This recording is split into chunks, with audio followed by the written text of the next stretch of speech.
Metaphysical and cavalier poetry both emerged in the 17th century. Metaphysical poets were very moral, while cavalier poets had a more live life to the fullest attitude.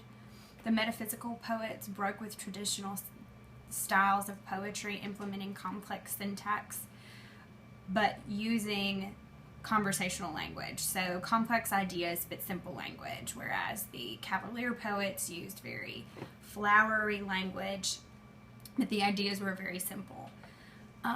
Cavalier poets used very traditional metaphors that were common to poetry in the Elizabethan era.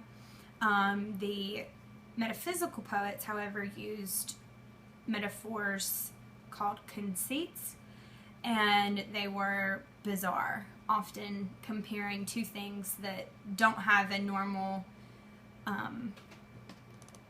that you wouldn't normally think of and had never been introduced in poetry as metaphors before, like a compass symbolizing two lovers, or a thin beaten sheet of gold as representing two souls as one. I chose to discuss A Valediction, Forbidden Morning by John Donne. This is a metaphysical poem. The meter is choppy and jarring. It doesn't flow. It's not, it is easy to read, and it's not long, but it's not smooth. The reading is not smooth.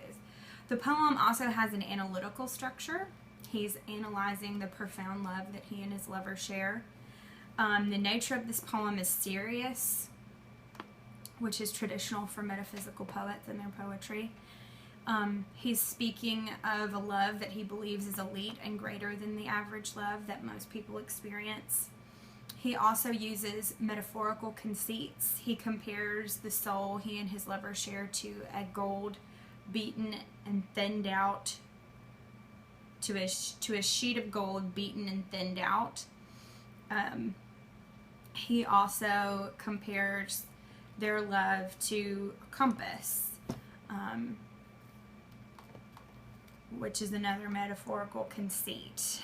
And that is the poem that I chose. So.